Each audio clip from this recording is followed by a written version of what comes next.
Assalamualaikum warahmatullahi wabarakatuh. Waalaikumsalam warahmatullahi Salam wabarakatuh. sejahtera buat kita semua. Salam kebajikan waras. Pada pagi hari ini kita menaikkan puji dan syukur kehadirat Tuhan yang Maha Kuasa, bahwasanya pada saat ini kita diberikan kesempatan dan juga nikmat untuk bisa bertemu di ruangan ini dalam keadaan sehat walafiat. Adapun hari ini adalah merupakan agenda di mana akan ada penyampaian materi yang akan disampaikan oleh Ibu Ana selaku CGP ya. Dan mari kita akan simak bersama-sama dalam kesempatan ini. Namun sebelumnya kita akan mengawalinya dengan doa, dengan menurut keyakinan dan kepercayaan kita masing-masing. Kita akan tunduk kepala sejenak.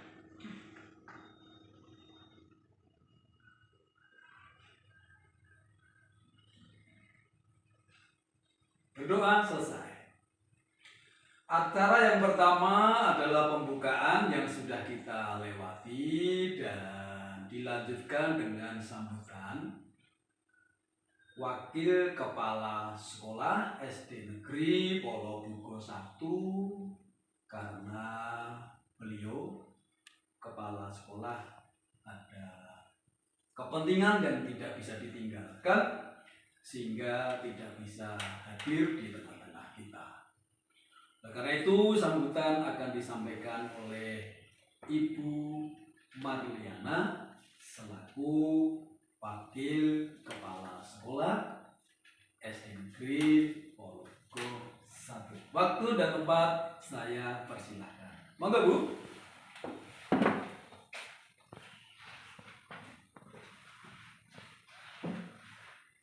Assalamualaikum warahmatullahi wabarakatuh. Waalaikumsalam warahmatullahi wabarakatuh. Salam sejahtera untuk kita semua. Salam sejahtera. Puji dan syukur kita panjatkan kehadirat Allah Subhanahu wa Ta'ala, di mana pada hari ini kita bisa berada di tempat ini untuk memenuhi undangan dari Ibu Mesyana Jayati dalam diseminasi budaya positif. Salawat serta salam tidak pernah kita lupa kepada junjungan besar kita Nabi Muhammad Shallallahu Alaihi Wasallam, di mana syafaatnya selalu kita nantikan dari hari ini sampai yang akhir. Amin ya Allah ya Rabbal Alamin. Bapak Ibu semua, saya berdiri di sini untuk mewakili dari Bapak Kepala Sekolah yang hari ini tidak bisa hadir memenuhi undangan dari Ibu Mesyana karena ada kepentingan yang tidak bisa ditinggalkan. Untuk itu saya akan menyampaikan sedikit amanat dari Bapak Kepala Sekolah. Amanat dari beliau yaitu kita harus berbangga dan bersyukur karena di SD Negeri Polobugo 1 ini kita memiliki CGP atau calon guru penggerak, di mana calon guru penggerak ini adalah agen pembaharuan untuk sekolah kita pada khususnya dan umumnya untuk lingkungan di SD Negeri Polobugo 1 ini. Bapak Ibu yang saya hormati, mudah-mudahan diseminasi yang disampaikan oleh Bu Mesyana bisa memberikan dampak positif untuk kita semua dan untuk anak-anak bisa memajukan SD ini menjadi lebih baik lagi dengan adanya guru penggerak. Seringkali kita mendengar bahwa kurikulum selalu berubah. Ternyata yang berubah itu bukanlah kurikulumnya, tetapi adalah kemajuan zamannya yang berubah. Untuk itu, sebagai guru, kita harus siap dengan perubahan zaman tersebut. Mudah-mudahan dengan adanya guru penggerak, kita bisa bergerak bersama dan digerakkan oleh guru penggerak ini untuk lebih maju, menjadikan SD negeri ini menjadi SD favorit dan menjadikan SD ini berkembang lebih baik lagi. Akhir kata, wassalamualaikum warahmatullahi wabarakatuh. Waalaikumsalam warahmatullahi wabarakatuh. Demikian tadi sambutan dari Ibu Wakil Kepala Sekolah SD Negeri Polobogo 1 yang tentunya di dalamnya berisikan tentang dorongan semangat bagi kita untuk terus memajukan sekolah ini melalui berbagai strategi dan metode yang ada. Oleh sebab itu pada saat ini mari kita akan masuk kepada poin yang selanjutnya adalah penyampaian atau pemaparan materi yang akan disampaikan oleh Ibu Mesiana Jayati selaku CPG di tempat ini.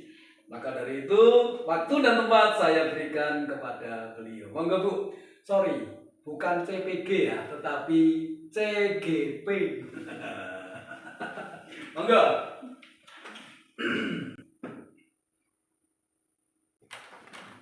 Selamat siang Bapak Ibu Guru. Selamat siang. Terima kasih atas kesempatan yang diberikan kepada saya. Terima kasih juga Bapak Ibu berkenan menghadiri diseminasi yang akan saya sampaikan, diseminasi mengenai budaya positif sebagai tugas dari modul 1.1.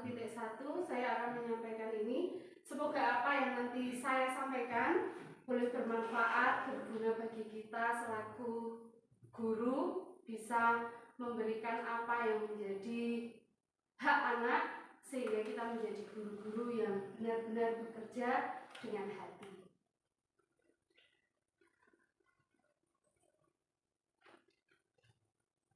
Nah, Bapak Ibu Guru, mari kita belajar bersama-sama dan merenungkan bersama, sudahkah kita selama ini berpihak, menjadi guru yang berpihak kepada murid-murid kita, ataukah kita hanya sekedar melakukan apa yang kita anggap perlu saja, atau hanya sebagai kepentingan bagi kita karena kepentingan mendapatkan gaji, mendapatkan honor, ataukah kita sudah melakukan apa yang menjadi tugas kita untuk kepentingan murid-murid kita. Nah, mari Bapak Ibu kita bersama-sama belajar lagi supaya kita benar-benar menjadi guru yang tidak hanya menyuruh anak-anak kita untuk belajar. Ayo anak-anak, hari ini kalian harus belajar, besok ada ulangan. Tetapi kita akan menjadi guru yang menyuruh anak untuk belajar, tetapi kita juga mau belajar. Sehingga pendidikan di Indonesia tidak hanya berhenti di sini saja, tetapi akan semakin maju dan membawa perubahan yang baik bagi pendidikan di Indonesia. Nah, sebelum kita mulai diseminasi kali ini, kita akan ice breaking dulu sebentar. Tidak perlu berdiri Bapak Ibu, cukup duduk di tempat. Kita akan menyanyikan lagu Dari Sabang Sampai Merauke. Bisa semua nggih? Nah, tapi selain bernyanyi, kita juga akan menggerakkan tangan kita. Dari Sabang sampai Merauke. Gini, ini kalau yang ini sama yang ini. Ini sama yang ini. Iya Pak, ini untuk melatih kerja koordinasi antara otak kanan dan otak kiri. Dari Sabang, pelan dulu. Dari Sabang sampai Merauke berjajar, gitu ya. Kita mulai. Nanti kalau lagunya cepat berarti Bapak Ibu juga semakin cepat, begitu ya. Dicoba dulu. 1, 2, 3. Dari Sabang sampai Merauke berjajar pulau-pulau. Semakin cepat. Sambung menyambung menjadi satu, itulah Indonesia. Indonesia tanah airku, aku berjanji padamu menjunjung tanah airku Indonesia. Terima kasih. Boleh sebelum dilanjutkan, boleh Bu Fitri sama Pak Mardi silakan praktik di depan dulu, monggo. Saya. Ya, monggo. Biar tamu, biar dapat kan ya Bapak Ibu. Tapi kalau sama Bu Fitri nanti saya. Oh iya, ayo Pak, ayo Bu Fitri. Sini saja ya. Maju. Oh, Nah, sama Bu Fitri. lagu Langsung cepat ya. 1, 2, 3. Dari Sabang sampai Merauke berjajah pulau-pulau. Semua nyambung menjadi satu. Itulah Indonesia. Indonesia tanah airku. Aku berjanji padamu menjunjung tanah airku, tanah airku Indonesia.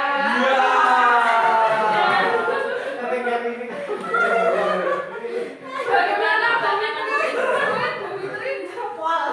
Saya yang tegang ibu tadi. Iya. Terima kasih, itu sebenarnya untuk melatih konsentrasi, koordinasi antara otak kanan dan otak kiri begitu Bapak Ibu. Nanti bisa dilanjutkan di rumah belajar lagi ya. Nah, budaya positif yang akan saya sampaikan, saya awali dengan filosofi pendidikan dari Ki Hajar Dewantoro terlebih dahulu. Jadi Ki Hajar Dewantoro itu menyampaikan beberapa hal yang harus diketahui oleh seorang guru. Yang pertama itu bukan tabula rasa. Jadi bukan tabula rasa ini maksudnya yaitu kita harus tahu bahwa sebenarnya anak atau murid itu lahir itu dengan keunikan mereka sendiri, dengan bakat mereka sendiri. Jadi bukan selembar kertas kosong yang wajib kita isi, tetapi sebenarnya sudah ada gambaran dari bakat anak tersebut. Nah, tugas guru itu menebalkan apa yang menjadi bakat mereka.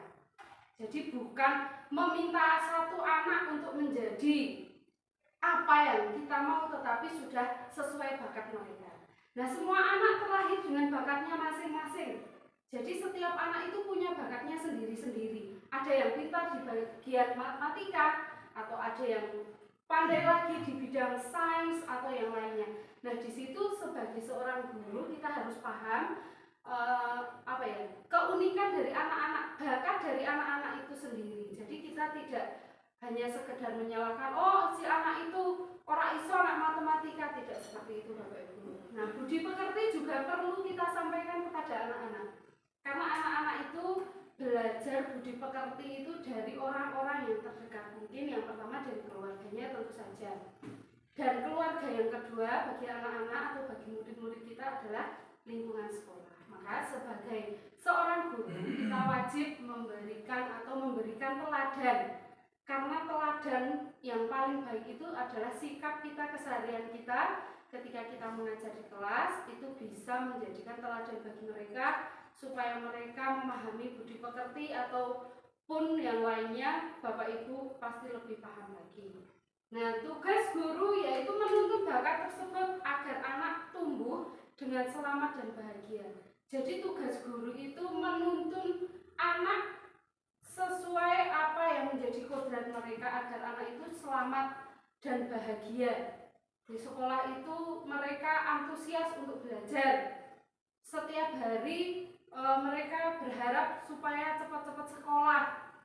Nah, tugas guru di sini sebagai menuntun saja Bapak Ibu guru. Jadi bukan memaksakan apa yang kita inginkan. Oh, bocah iki, anak ini harus pintar matematika. Tidak seperti itu Bapak Ibu guru, tetapi lebih kepada menuntun bakat anak-anak tersebut agar tumbuh selamat dan bahagia.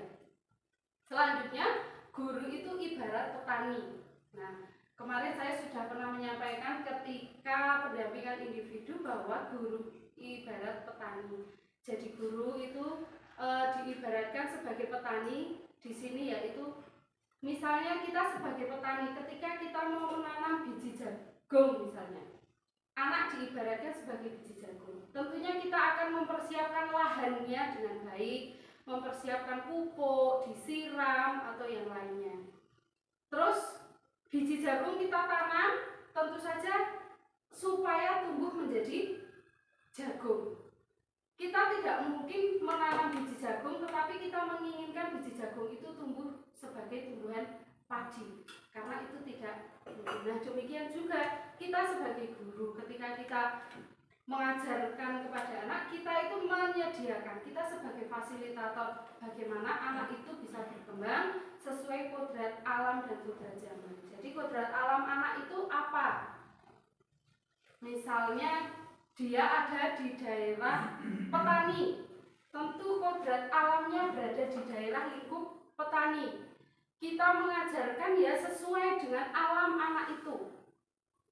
Misalnya petani, terus kita mengajarkannya cara menjala ikan, tentunya tidak akan sesuai karena itu bukan kodrat alam anak tersebut. Nah, kodrat zaman Bapak Ibu guru, sekarang zaman sudah banyak berkembang, berubah. Tetapi masih banyak guru-guru zaman sekarang itu tidak mau berubah seperti tadi yang sudah disampaikan oleh Bu Marliana, bahwa bukan kurikulum yang berubah, tetapi zamannya sudah berubah. Mosok kurikulum mau stuck di situ, tidak mau berubah. Tentu apa yang akan didapatkan anak ketika mereka sudah dewasa tidak akan sesuai lagi dengan apa yang dibutuhkan zamannya. Jadi dalam memberikan pembelajaran, saya harap Bapak Ibu guru nanti bisa menyesuaikan dengan kodrat zaman, di mana sekarang IT sudah berkembang, teknologi berkembang, mungkin kita bisa memakai fasilitas-fasilitas itu. Dan yang terakhir, menurut Ki Hajar Dewantoro, pendidikan itu harus selalu berpihak kepada murid, berpihak kepada anak. Karena pendidikan itu bukan tentang guru, tetapi tentang murid. Jadi apapun yang kita lakukan, setidaknya itu semua bagi kepentingan murid-murid kita. Nah, perubahan paradigma. Jadi mulai sekarang diharapkan untuk membangun budaya positif, sekolah itu perlu menyediakan lingkungan yang positif, yang aman, nyaman, agar anak-anak itu mampu berpikir, bertindak, dan menciptakan dengan merdeka, mandiri, dan mampu bertanggung jawab. Lazimnya disiplin dikaitkan dengan kontrol. Tetapi ada miskonsepsi mengenai kontrol,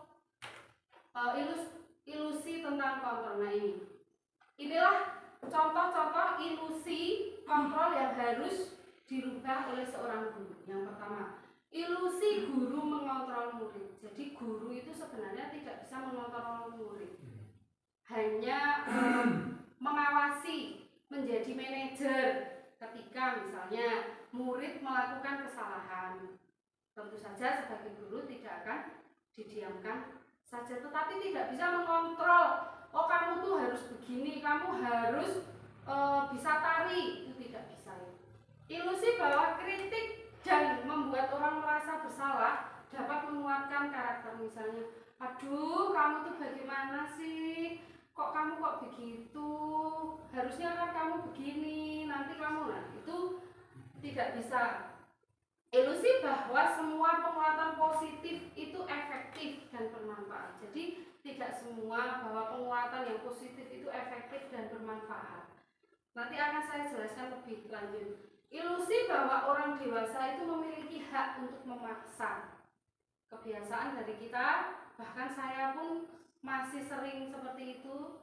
Nah, marilah Bapak Ibu guru kita merubah paradigma yang selama ini sudah ada, supaya kita itu sebagai orang dewasa tidak memaksakan lagi kehendak kita kepada murid-murid kita. Nah, selanjutnya kita akan belajar tentang budaya-budaya positif. Apa saja budaya-budaya positif? Yang pertama, disiplin. Kata disiplin ini sering dikaitkan dengan tata tertib, teratur, kepatuhan pada peraturan. Kata disiplin juga sering dihubungkan dengan hukuman, padahal itu sungguh-sungguh berbeda. Karena belajar dengan disiplin itu tidak harus memberikan hukuman.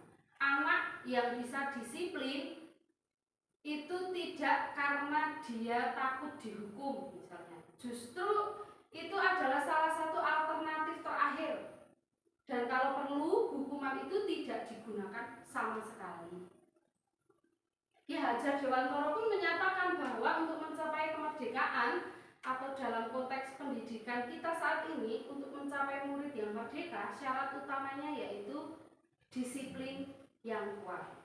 Disiplin yang dimaksudkan oleh Ki Hajar Dewantoro di sini bukan berasal dari luar atau dari paksaan dari orang, tetapi yang dimaksud dari Ki Hajar Dewantara itu disiplin, tapi yang hadirnya dari diri sendiri, diri peserta didik. Nah, untuk itu kita akan memahami tentang teori motivasi perilaku manusia. Jadi manusia itu dalam motivasinya dibagi menjadi 3.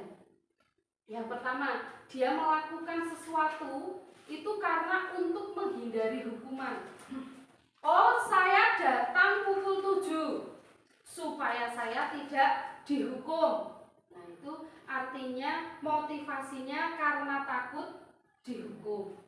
Yang kedua, untuk mendapatkan imbalan dari orang lain. Oh, saya harus dapat nilai 100 supaya saya dapat bintang ditempel sama bu guru. Itu juga termasuk motivasi-motivasi yang berasal dari eksternal, bukan dari diri anak-anak. Kemarin saya juga masih menggunakan ketika anak-anak itu bisa saya memberikan hadiah. Tetapi setelah ada pelatihan dari CGP ini, saya menjadi tahu bahwa ternyata apa yang saya lakukan itu justru menumbuhkan motivasi yang kurang baik bagi anak. Jadi mulai saat ini monggo Bapak Ibu kita memotivasi perilaku manusia itu dari internalnya. Jadi kita memberikan penjelasan bagi anak ketika dia harus belajar, dia harus mengerjakan tugas itu untuk siapa? Tentunya untuk menghargai dirinya sendiri, menjadi insan harapan kita. Misalnya saya akan menjadi orang yang seperti apa bila saya melakukannya. Misalnya kalau saya belajar sebelum ulangan, berarti saya itu mau jadi seperti apa. Nah, itu motivasi internal. Nah, itulah yang harus dimiliki oleh anak. Nah, selanjutnya pemahaman yang selanjutnya yaitu dihukum oleh penghargaan.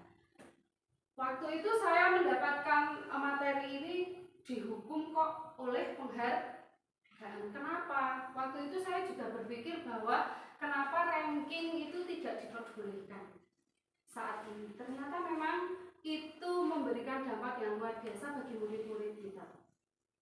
Bahwa penghargaan itu berlaku sama dengan hukuman.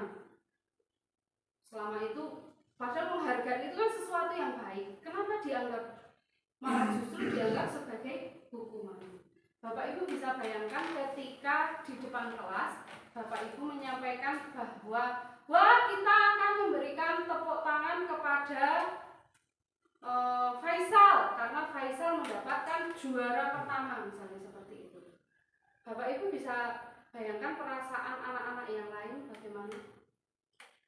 Tentunya anak-anak yang lain akan merasa sedih, kecewa. Kenapa saya kok tidak bisa, sementara hanya dia yang menang. Nah, seperti itu.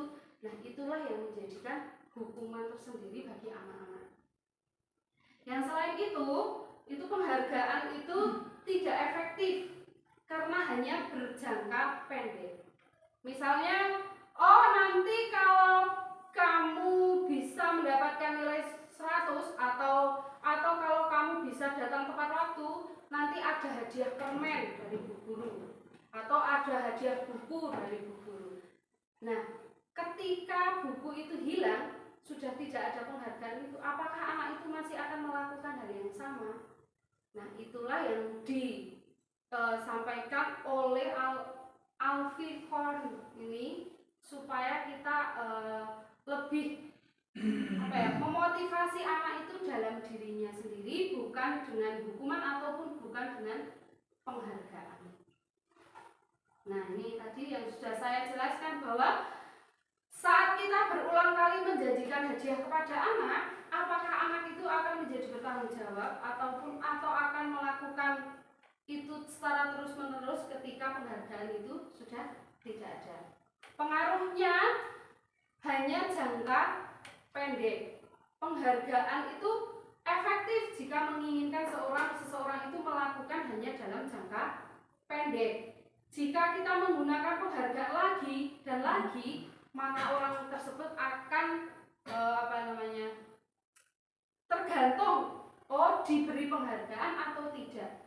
Ketika tidak ada penghargaan, ya sudah, tidak tahu apakah dia akan melakukan atau tidak.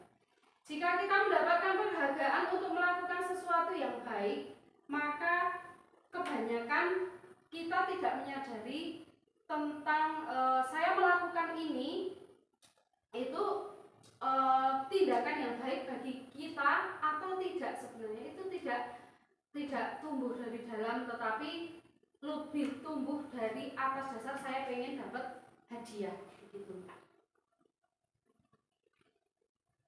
Nah, dari situ sebaiknya ketika di dalam kelas kita memberi dukungan itu secara khusus. Misalnya seperti tadi, kalau kita langsung di depan kelas mungkin atau begini, dan hanya satu anak atau hanya anak-anak itu saja yang kita beri dukungan, tentu yang lain juga akan merasa kecewa, karena setiap anak itu kan punya kelebihannya sendiri-sendiri. Jadi hendaknya kita memberikan pengakuan itu kepada semua murid bergantian. Misalnya sudah siapa nanti gantian lagi. Dan sebaiknya kita juga fokus pada prosesnya. Proses ketika mengerjakan sesuatu, tidak hanya pada hasil akhirnya saja. Karena ketika kita fokus pada hasil akhir, belum tentu anak tersebut mengerjakan sendiri atau bagaimana kalau kita tidak fokus pada prosesnya. Nah, ini Bapak Ibu guru, ada tindakan guru. Silahkan nanti Bapak Ibu guru mengira-ira ini itu termasuk hukuman atau konsekuensi. Yang pertama, mencatat 10 kali di dalam buku kalimat. Saya tidak akan terlambat lagi karena terlambat ke sekolah. Lari mengelilingi lapangan basket 2 kali karena terlambat hadir di sekolah. Murid diminta untuk push up 15 kali karena tidak menggunakan masker ke sekolah. Menggantikan kertas tugas teman yang telah dicoret-coret. Membersihkan tumpahan air di meja tulis karena tersenggol pada saat belajar. Meminta murid tidak mengenakan sepatu seharian di sekolah karena tidak mengenakan sepatu hitam. Lari mengelilingi lapangan basket 2 kali karena terlambat 10 menit untuk pelajaran PJOK. Nah, monggo Bapak Ibu. Mungkin Bu Lina yang pertama, kira-kira hukuman apa tindakan Bu Lina? Hukuman. Untuk yang kedua, Pak Mardi. Untuk yang kedua, lari mengelilingi lapangan basket, terlambat hadir di sekolah, hukuman. Bu Sri yang ketiga, hukuman karena tidak menggunakan masker. Yang keempat, Bu Fitri, konsekuensi. Yang kelima, membersihkan tumpahan air, konsekuensi. Meminta murid tidak mengenakan sepatu, Pak Chandra, hukuman. Yang terakhir, lari mengelilingi lapangan, hukuman. Nah, kita cari tahu jawabannya. Nah, ini. Jadi kalau mencatat 100 kali itu merupakan contoh dari hukuman. Lari mengelilingi lapangan itu juga hukuman. Murid push up itu juga hukuman. Terus kalau menggantikan kertas tugas teman yang dicoret-coret, kenapa itu konsekuensi? Karena sudah mencoret-coret kertas. Terus yang dicoret-coret kertas, akhirnya dia harus menggantikan. Jadi itu adalah konsekuensi. Sementara kalau hukuman itu kan tidak lebih ke tidak sesuai dengan apa yang dilakukan, pelanggaran yang dilakukan, begitu ya. Terus membersihkan tumpahan air di meja itu juga konsekuensi. Murid disuruh untuk mengenakan sepatu seharian di sekolah karena tidak memakai sepatu hitam, itu hukuman. Kalau lari mengelilingi lapangan basket 2 kali karena terlambat 10 menit misalnya, tapi karena terlambat 10 menit dalam pelajaran biasa, mungkin itu PJOK, maka itu menjadi konsekuensi. Karena kalau PJOK kan berbeda, memang itu untuk latihan fisik. Perbedaan hukuman dan konsekuensi bisa Bapak Ibu perhatikan di sini bahwa hukuman itu sesuatu yang menyakitkan, harus terjadi. Sementara kalau konsekuensi itu sesuatu yang harus terjadi. Sebenarnya kalau hukuman dan konsekuensi itu sama-sama memberikan rasa sakit, memberikan rasa yang tidak nyaman kepada anak. Cuma kalau hukuman itu memberikan rasa sakit atau tidak nyaman dalam jangka waktu yang lama. Kalau konsekuensi itu memberikan rasa yang tidak nyaman tetapi dalam jangka waktu yang pendek. Dari hukuman, anak itu akhirnya membenci disiplin. Kalau dari konsekuensi itu anak menghargai disiplin. Terus di sini juga kalau hukuman itu sebenarnya merupakan paksaan. Kalau konsekuensi itu lebih ke stimulus, tanggapan. Jadi kalau anak sudah melakukan kesalahan, dia tahu, oh berarti karena saya tidak mengerjakan PR misalnya, berarti saya ada tugas tambahan yang harus saya kerjakan. Atau kalau saya tidak menyelesaikan tugas, berarti ketika istirahat saya harus tidak istirahat dan harus mengerjakan tugas. Jadi anak itu sudah tahu. Sementara kalau hukuman itu biasanya diberikan ketika anak itu melakukan kesalahan. Oh terlambat datang, kamu saya hukum, lari keliling lapangan. Nah, seperti itu. Jadi tidak ada rancangan sebelumnya. Hukuman itu konsep dirinya kurang baik karena anak jadi mungkin kecewa terhadap dirinya sendiri. Sementara kalau konsekuensi itu jauh lebih baik. Nah, Bapak Ibu guru, di sini konsekuensi tentu lebih baik daripada memberikan hukuman. Karena dengan konsekuensi anak itu belajar untuk mematuhi peraturan. Tetapi dari sini ada yang lebih baik dari itu, yaitu apa ini Bapak Ibu guru? Yang ini restitusi. Jadi sebenarnya hukuman itu sebaiknya tidak dilakukan. Tetapi yang perlu Bapak Ibu guru ubah sekarang yaitu bukan hukuman lagi tetapi restitusi.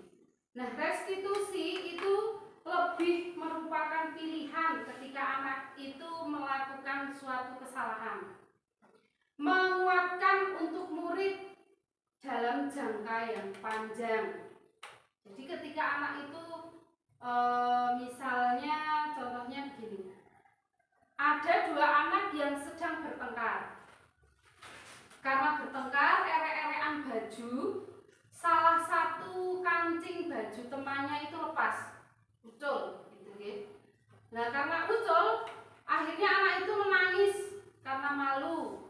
Nah, di sini kita bisa melakukan restitusi itu dengan memberikan pilihan kepada anak tersebut, tidak menghukum. Oh, berarti kamu tuh salah, kamu itu tidak seperti itu, tetapi kita mengajak mereka ngobrol berdua. Misalnya, ini Bu Guru tidak mau mencari siapa yang salah, tetapi kenapa ini bajunya bisa sampai kancingnya lepas? Misalnya, oh tadi saya ditarik Bu.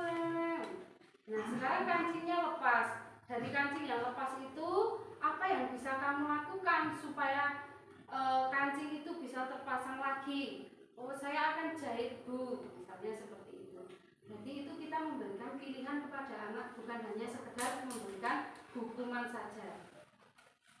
Jadi korban akan mendapatkan gantinya. Murid atau anak akan mendapatkan penguatan. Masalah juga terpecahkan. Murid belajar tentang tanggung jawab. Oh misalnya saya melakukan ini, saya harus bertanggung jawab ini. Bukan hanya sekedar hukuman. Kalau hukuman tidak sesuai dengan apa yang mereka lakukan kan pada akhirnya hanya akan menyakiti anak tersebut. Nah, fokus pada pemecahan masalah dalam jangka waktu yang panjang. Misalnya kalau ini apa yang kamu yakini, apa yang akan kamu lakukan, misalnya seperti itu. Maka dari sini kita juga nanti akan belajar tentang keyakinan tiap-tiap kelas, keyakinan sekolah. Jadi anak-anak itu tahu tentang bukan peraturan tetapi keyakinan kelas. Nah, secara lebih khusus saya akan menjelaskan apa itu restitusi. Jadi restitusi itu proses menciptakan kondisi bagi murid untuk memperbaiki kesalahan mereka sehingga mereka bisa kembali ke kelompok mereka dengan karakter yang lebih kuat.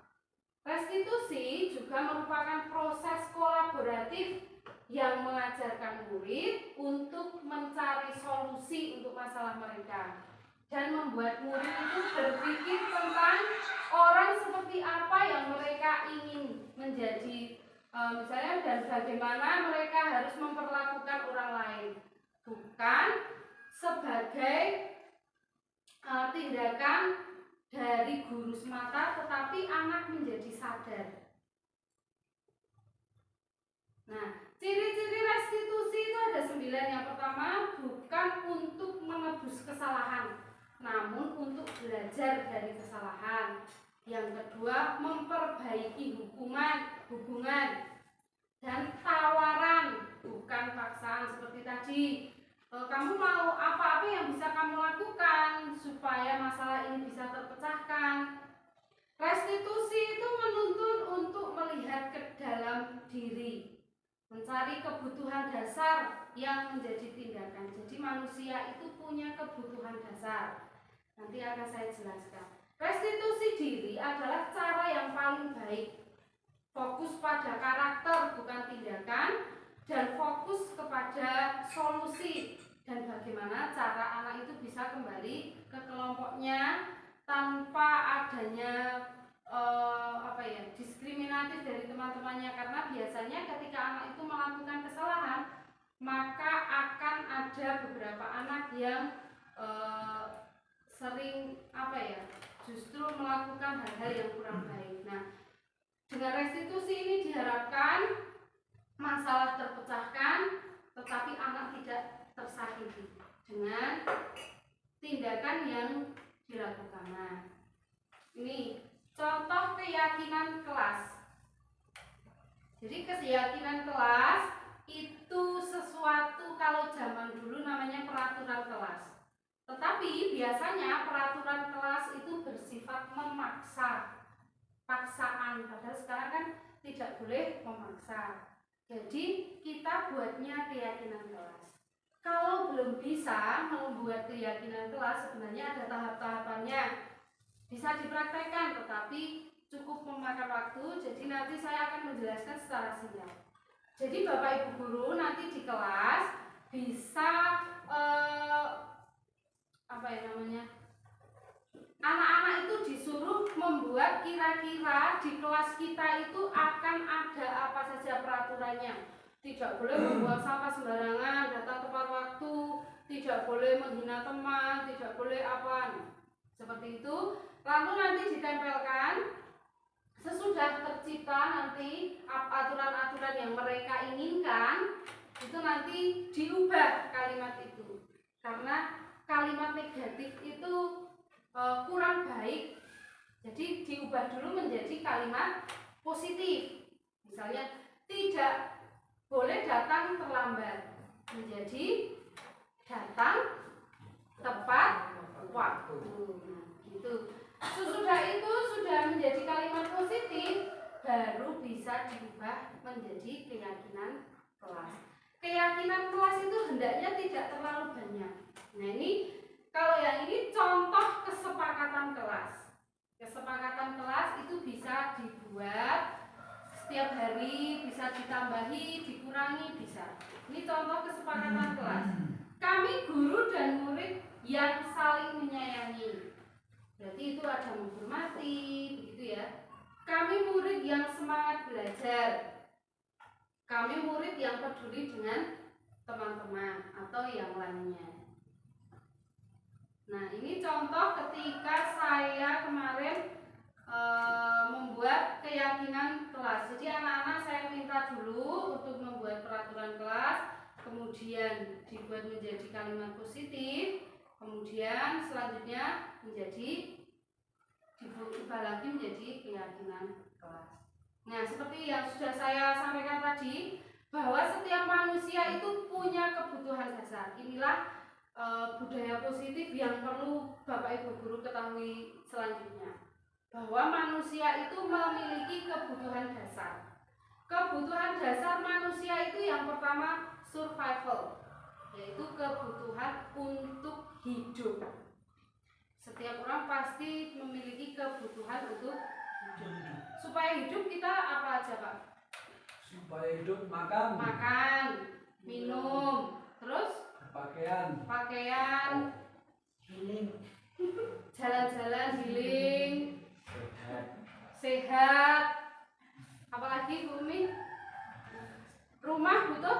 Butuh. Itu adalah kebutuhan dasar manusia, survival, kebutuhan untuk hidup.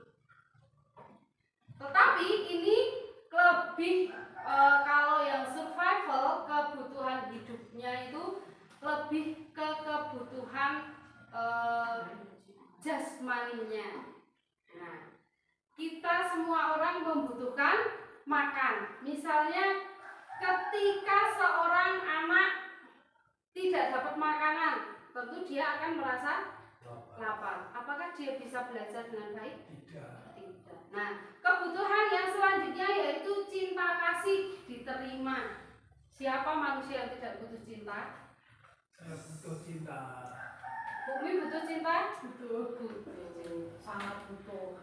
Bu Fitri butuh? Sangat butuh. Oh, sangat membutuhkan. Nanti silahkan cari. Cinta itu bisa datang dan pergi. Kita juga perlu rasanya diterima. Ketika kita berada di suatu tempat, ketika kita merasa diterima, tentu ada perasaan apa ya? Bahagia, ya. Nah, terus selanjutnya kebutuhan akan kesenangan. Kesenangan di sini setiap orang pasti berbeda-beda. Misalnya Bu Fitri senangnya senam, zumba. Kalau Pak Mardi senangnya jalan-jalan. Iya, Bu. Kalau Bumi senangnya tidur. Sambil makan. Kalau Bu Lina senangnya bertani. Wah, hebat sekali. Kalau Pak Yosef? Iya, jalan-jalan sama teman Pak Yosef. Oh, iya. Pak Chandra apa? Olahraga. Pas sesuai berarti. Kalau Putri? Makan. Pak Mardi tadi jalan-jalan ya? Saya biasa nanam telur. Oh, nanam telur, bertani seperti Bu Lina ya? Ya, itu kesenangan setiap orang. Dan kesenangan itu, ketika kesenangan itu tidak terpenuhi, tentunya ada sesuatu yang hilang dari hati kita. Jadi itu memang harus terpenuhi. Yang selanjutnya penguasaan. Itu pun harus terpenuhi ketika anak di kelas. Mungkin kalau anak yang pandai itu menginginkan dia itu penguasaan di kelas. Saya harus bisa matematika. Oh, saya harus bisa ini. Itu berarti anak itu punya jiwa untuk senang untuk penguasaan. Nah, kita harus penuhi itu. Dan yang terakhir yaitu kebebasan. Semua orang pasti akan merasa senang ketika bebas melakukan apa yang mereka inginkan.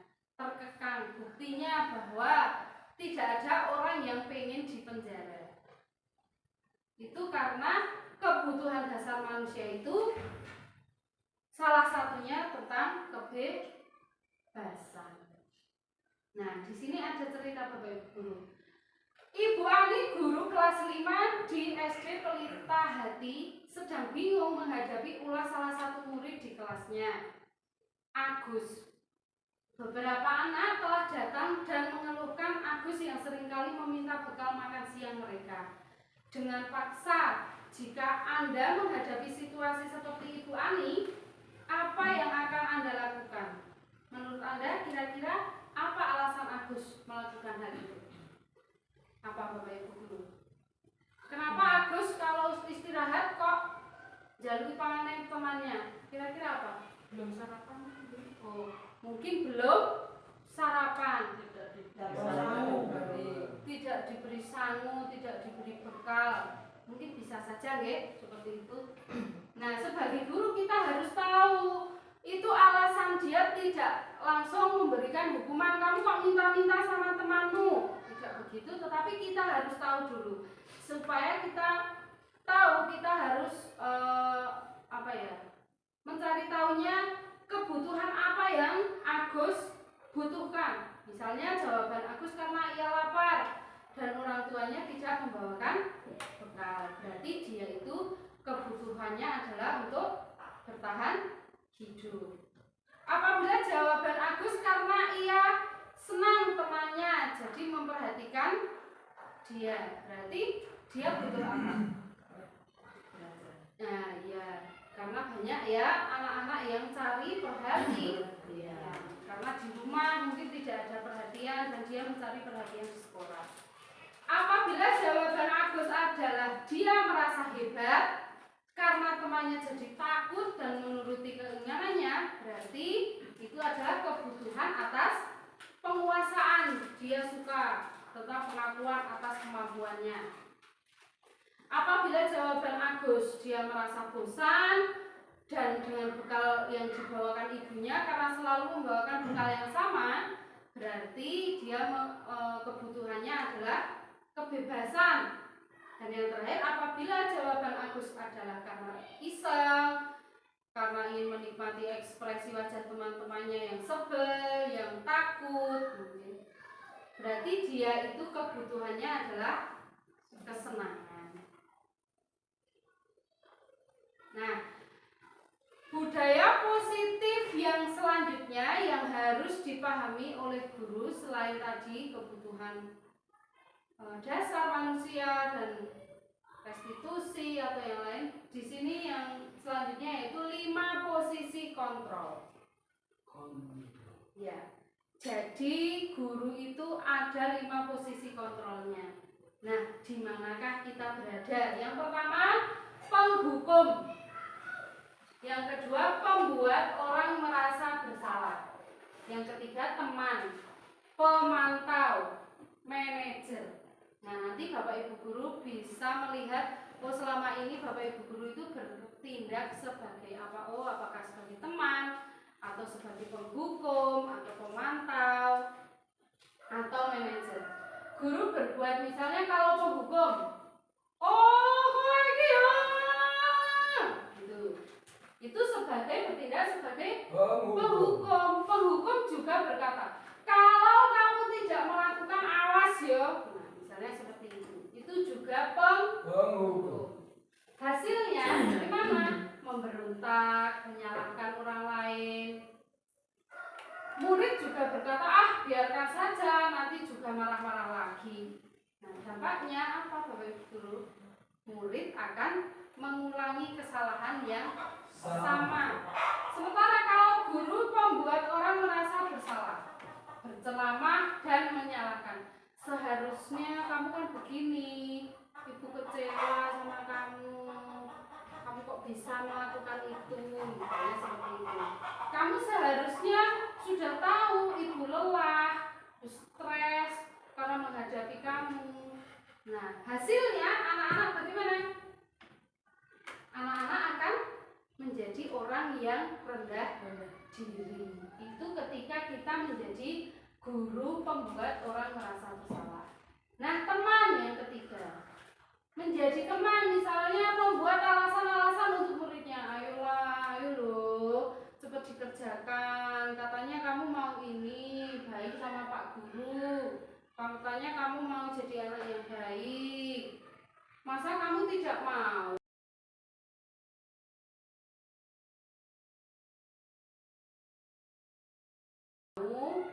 Ingat tidak, ibu pernah bantu kamu. Misalnya seperti itu. Itu juga 5 posisi kontrol sebagai teman. Tetapi lemahnya, dampaknya bagi murid menjadi tidak mandiri, tergantung kepada kita. Murid juga menjadi lemah Saya pikir bapak atau ibu teman saya, ternyata begitu. Misalnya seperti itu. Nah, yang selanjutnya sebagai pemantau, menghitung dan mengukur. Apa peraturannya? Nah, menyesuaikan diri bila diawasi. Hasilnya, murid akan menitik beratkan pada sanksi atau hadiah untuk dirinya. Jadi guru hanya memantau saja, tetapi tidak apa?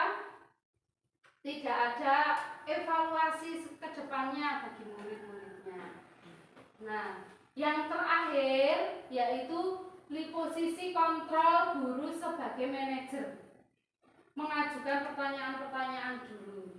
Jadi guru tidak langsung ketika anak itu melakukan atau kesalahan, guru itu tidak langsung berceramah, tidak langsung menghardik anak, tidak menghitung, mengukur apa peraturannya, tidak seperti itu, tetapi apa yang kita yakini, apa yang bisa kamu kerjakan untuk memperbaiki masalah ini. Jadi anak itu punya pilihan menguatkan pribadi anak.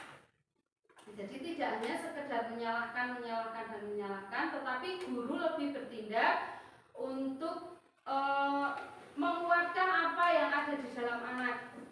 Misalnya memecahkan masalah dari masalah yang sudah dia timbulkan. Bagaimana caranya saya bisa memperbaiki keadaan? Itu misalnya, itu yang kita harapkan dari seorang murid ketika murid melakukan kesalahan. Nah, hasilnya apa dampaknya bagi murid? Murid mampu mengevaluasi dirinya dan mampu mengetahui cara ketika dia melakukan kesalahan apa yang harus dia perbuat tanpa tergantung seperti kalau pada posisi kontrol teman tadi bergantung pada gurunya. Nah, Bapak Ibu guru, selama ini kita berada di posisi yang mana? Penghukum, pembuat orang merasa bersalah, teman, pemantau, manajer, Semuanya. pernah ya. Penghukum juga pernah, pembuat orang merasa bersalah pernah, teman pernah, pemantau pernah. Nah, kalau begitu sebenarnya dari 5 posisi kontrol ini yang harus dimiliki oleh seorang guru itu yang posisi apa? Manajer. Benar sekali Bapak Isi. Jadi hebat. Jadi kita harus berada pada posisi manajer. Nah, selanjutnya, saya kecewa sekali dengan kamu. Nah, kamu tidak pernah benar melakukannya. Itu sebagai guru apa? Misalnya begitu ya. Saya kecewa sekali dengan kamu. Itu apa kira-kira? Aduh, saya kecewa sekali dengan kamu. Kenapa kamu melakukan itu? Apa? Membuat merasa bersalah. Kamu tidak pernah benar melakukannya. Kamu tidak pernah benar melakukannya. Hukuman. Ayo lakukan demi ibu atau bapak, ayolah. Apa kamu mau mendapatkan stiker bintang hari ini? Bagaimana kamu bisa menyelesaikan masalah ini? Kamu selalu yang paling terakhir. Kamu selalu paling terakhir. Coba kita lihat. Pinggir-pinggir maksud apa kamu? Orang hukuman pinggir-pinggir itu loh. Pinggir-pinggir itu tadi penghukuman. Maaf. Nah, jadi sebenarnya dalam menyelesaikan masalah itu ada yang namanya segitiga restitusi. Kan kita tadi bukan penghukum, bukan konsekuensi, tetapi ke restitusi. Jadi ada segitiga restitusi yang harus kita lalui. Ini segitiga ini boleh dilalui semua tahapan atau hanya beberapa tahapan tidak apa-apa. Yang pertama, menstabilkan identitas. Jadi Jadi setiap kita melakukannya begini, ada tahap menstabilkan identitas itu untuk membuat anak yang merasa gagal itu menjadi positif kembali.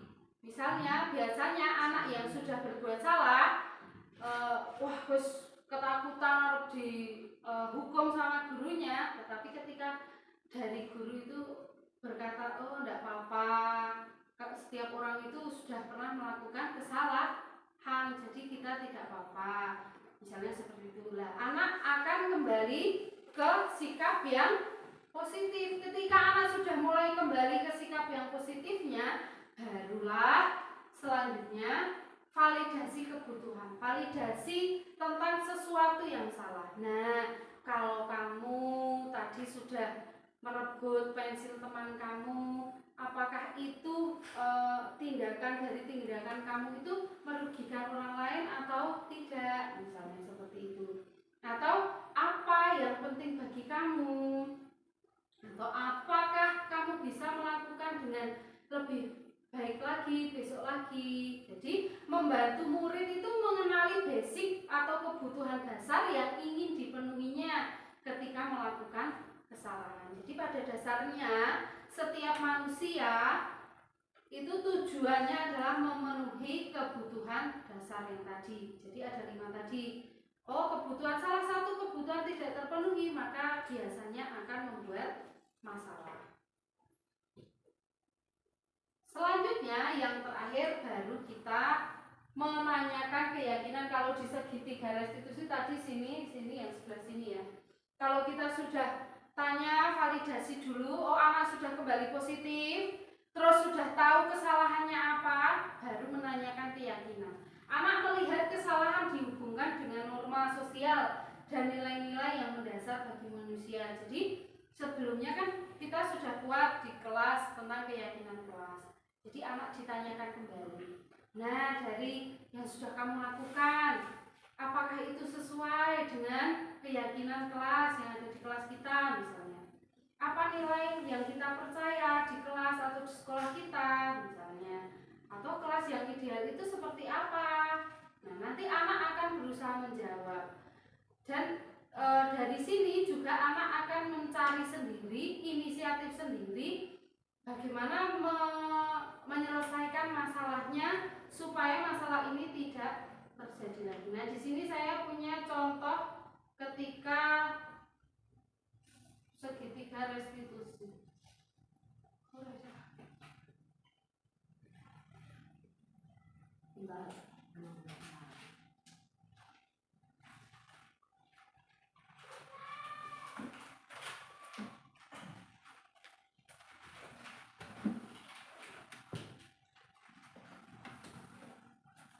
Langsung dari sini.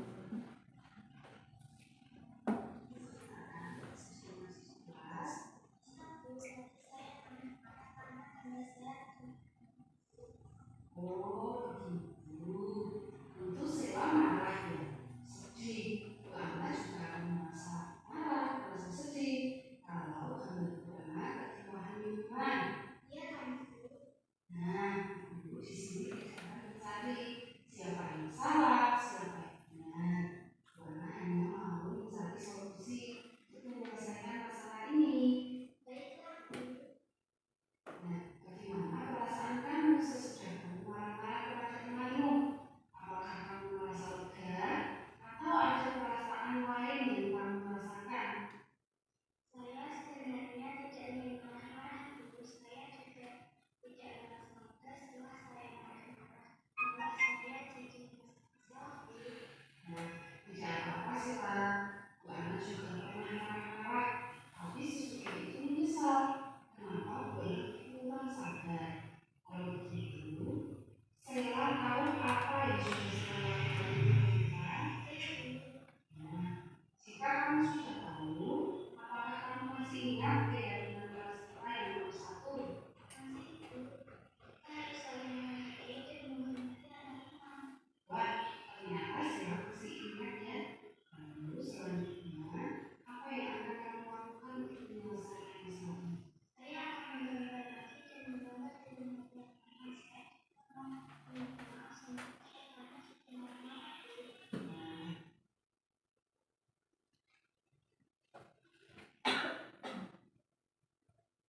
Demikian tadi contoh dari segitiga restitusi yang sudah saya laksanakan di kelas. Nah, Bapak Ibu, tadi dari paparan yang sudah saya jelaskan ada disiplin positif, yaitu tentang teori kontrol. Tadi sudah saya sampaikan makna disiplin, teori motivasi, 5 posisi kontrol, 5 kebutuhan dasar manusia, dan segitiga restitusi, keyakinan kelas. Saya harap dari sini yang sudah saya paparkan pada kesempatan kali ini bisa menambah wawasan kita semakin berkembang, dan bolehlah kita tidak hanya mendengarkan saja, tetapi apa yang sudah kita dapatkan bisa kita implementasikan di kelas sehingga murid-murid kita benar-benar terpenuhi apa yang menjadi kebutuhan mereka, sehingga kita boleh menjadi guru yang dengan hati, dengan penuh keikhlasan bisa memberikan pendidikan bagi murid-murid kita, sehingga murid-murid kita semakin berkembang dan bertumbuh, sehingga mereka boleh mencapai kebahagiaan mereka dan kesenangan bagi mereka yang setinggi-tingginya. Demikian yang dapat saya sampaikan. Apabila ada kesalahan saya mohon maaf sebesar-besarnya. Akhir kata saya ucapkan terima kasih banyak kepada Bapak Ibu guru semua. Saya kembalikan kepada Bapak Mari. Untuk membangkitkan semangat, mari tepuk tangan semuanya. Tapi saya melihat begitu antusiasnya dan tidak ada yang ngantuk. Dari awal sampai pada akhir penyampaian materi semuanya masih terbelalak dengan jelas. Demikian tadi pemaparan atau penyampaian materi dari Ibu Mesiana Jayati yang tentunya sangat memberikan suatu pemahaman-pemahaman yang membuat kita yang sudah paham, sudah tahu semakin disegarkan.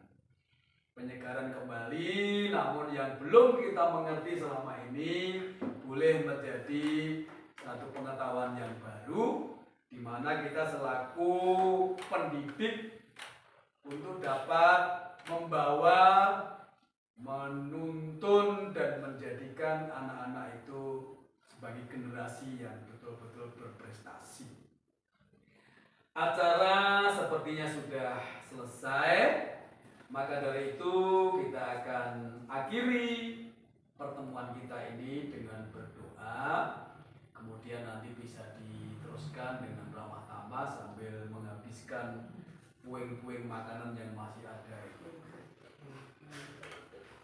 Mari kita akan berdoa menurut agama dan keyakinan kita masing-masing. Berdoa.